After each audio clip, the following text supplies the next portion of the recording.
Okay, let's dive into this explainer. Have you noticed how incredibly hard it is to just sit still and enjoy the real world lately? Like, literally just exist without a screen? We constantly joke about having the attention span of a goldfish, but what if I told you that this collective boredom we're all feeling isn't just some quirky modern personality trait? It is actually a structural rewiring of your brain. Today, we're looking at the fascinating science behind how hobbies aren't just cute, fun pastimes. They are a scientifically backed medical intervention against the brain rot caused by our daily digital habits. 7 hours. That is the average amount of time a person now spends staring at a screen every single day. 7 hours. That level of rapid-fire consumption doesn't just steal a massive chunk of your time, it actively rewires your neural pathways. It completely erodes your cognitive control and makes you instinctively reach for your phone the absolute millisecond you start to feel even a tiny itch of boredom. Because of this, we are facing a bizarre kind of cultural amnesia. Think about it. If you ask someone 20 years ago what their hobbies were, they'd instantly rattle off a list, right? Maybe they took dance classes, or were avid gardeners, or they crocheted or volunteered at a local community center. But today, when you ask someone, hey, what are your hobbies? They often just freeze. They honestly don't know how to respond because so much of our free time has been entirely swallowed whole by the scroll. So the crucial point is validating exactly why you might be feeling so incredibly bored with offline life. It's an actual, documented condition called digital anhedonia. Basically, it's the reduced ability to find enjoyment in real-world experiences after prolonged digital saturation. This isn't a character flaw, guys. It's a structural brain issue. Your brain's reward system has been so hijacked by constant, high-speed stimulation that the physical, real world simply doesn't register as enjoyable anymore. To really get why this happens, we have to look at the neuroscience of homeostasis. Our bodies are constantly striving for balance. Here's how it breaks down. Step 1. When you consume rapid, fragmented content on apps like TikTok, you get this massive flood of dopamine. Step 2. To handle that hyperstimulation and restore balance, your brain physically downregulates its dopamine receptors, literally making them less sensitive. So, Step 3. When you finally put the phone down, normal, everyday activities simply can't produce a big enough dopamine surge to register on those newly numbed receptors. And this brilliantly illustrates why something like a peaceful walk in the park suddenly feels agonizingly boring. Our brains have become totally addicted to the hyperstimulating junk food of social media. We've recalibrated our baseline for joy so incredibly high that normal life just can't compete. To heal from this, our brains desperately need the slow dopamine, the whole foods of unprocessed hobby, to reset that baseline. Think of it exactly like a medical intervention. When doctors help patients quit smoking, they usually don't just say, hey, ignore the craving. That leaves a massive, impossible void. Instead, they suggest replacing the cigarette with something else, like reaching for a sugar-free lollipop. You aren't blocking the energy, you're re-diverting it. Hobbies act exactly like those lollipops for our social media dependence. When you feel that restless urge to doom scroll on the couch, you redirect that energy into a hobby to fill the void. This shift helps us transition away from cheap thrills and toward a concept the ancient Greeks called eudaimonia. Now, eudaimonia isn't about superficial, hedonic happiness. The fleeting kind you get from a funny 30-second video. It's about human flourishing. It's about reaching your highest potential through deep meaning, purpose, and getting completely lost in a state of flow. Engaging in a hobby gives us this profound, eudaimonic fix that a glowing rectangle simply cannot provide. This brings us to a fascinating concept called the effort recovery theory, which basically divides our activities into two buckets: output and recovery. For most of us, our days are absolutely packed with output. We're working, we're hustling, we are constantly outputting mental and physical energy. But we are terrible at the other side of the equation. We desperately need active recovery. We genuinely need activities that input energy back into us, gently resting our minds and refilling the well so we don't completely burn out. Let's move to and see how this builds into an actual strategy.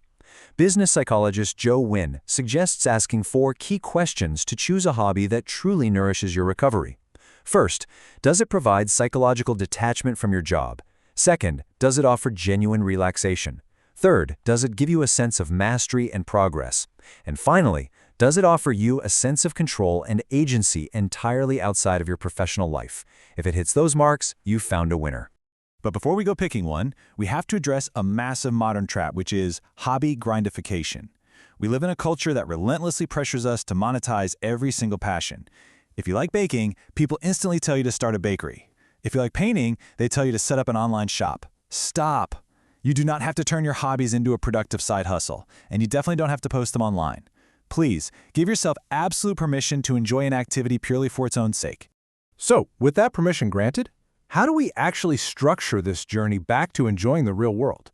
Well, we can break hobbies down into 4 core categories: creative, intellectual, well-being, and connection. Having a reasonable spread across these 4 areas in your life is the ultimate recipe for healing that digital brain rot. First up, creative hobbies. And I know what some of you are already thinking. I'm not creative. This so often stems from childhood. In the source material, Dr. Izzy Seeley shares a story about getting a bad grade in art class because she mixed her paints into this murky brown-green color, and the teacher told her she made a total mess of it. That kind of narrative really sticks, but being bad at art is entirely missing the point. Every single human has a creative spark. What matters is the creative act of showing up, not what the final product looks like. You could try Chinese calligraphy, pottery, baking, or hey, even dig up a patch of your lawn to start an organic veggie garden. Or take something like photography. The amazing thing about a hobby like photography is that it physically trains you to notice the beauty in your everyday physical surroundings. You start actively looking for the light rather than just looking down at your phone.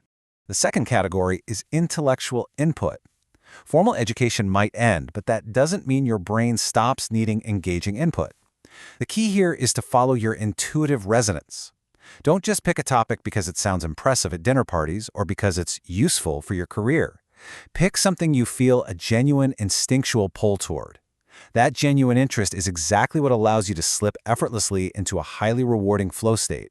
This can look like reading deep, immersive fiction, learning a new language, or diving headfirst into philosophy. It even includes gaining completely new perspectives through travel. Immersing yourself in a new culture or a completely unfamiliar cuisine acts as a brilliant intellectual hobby because it forces your brain to adopt an entirely new lens on life. It proves that learning and engaging your intellect never, ever has to stop. Category number 3 is well-being. Think about it. When we are addicted to our screens, we basically live entirely from the neck up. Well-being hobbies are absolutely crucial because they force you out of your digital head and reconnect you with your physical body, your mental state, and your spirit. It is all about grounding yourself back in the physical reality of being human. And this can be incredibly vibrant. It can mean doing complicated Latin salsa spins with a partner, or trying a DJ-led ecstatic dance session where you just move without any judgment. It could be the physical puzzle of rock climbing, or engaging in deep mental introspection through journaling and breathwork. These activities demand your full physical and emotional presence, which is something a screen can never command. Our final category is connection. This centers on establishing reliable, pre-blocked time in your calendar to actively bond with friends, family, and your community. Social media promises us connection, right? But it really only delivers a hollow simulation of it. Real connection hobbies force you to establish recurring, real-world touchpoints that hold you strictly accountable to showing up for other people. These are highly actionable. Think about pre-booking a weekly date night where you mindfully enjoy food without your phones anywhere in sight. Start a routine of hosting monthly dinners. Organize a book club, or even set up a recurring neighborhood hot girl walk with your friends. These hobbies build an undeniable sense of community, and they organically force you to put the phone away in favor of genuine, face-to-face human interaction. Now, what's really interesting about this slide is how you actually get started without feeling totally overwhelmed. You use the tiny experiment strategy. Don't go out and buy a bunch of expensive gear right away. Step 1, pick a few interests. Step 2, commit to just 1 or 2 low-pressure sessions. Step 3, evaluate and keep only what actually sticks. You might try one session of Shaolin Kung Fu, realize it's definitely not for you, and then discover that Chinese calligraphy is the perfect fit. Just keep experimenting until you find your flow. So, I want to leave you with a challenge as we wrap up this explainer. This week, I challenge you to swap just 30 minutes of scrolling for a tiny experiment in one of the hobbies we've discussed today. Ask yourself, what offline identity will you reclaim today? You have the power to take your life back from the algorithm, to heal your brain, and to rediscover the incredible joy of the real world. So go out there and find your hobby.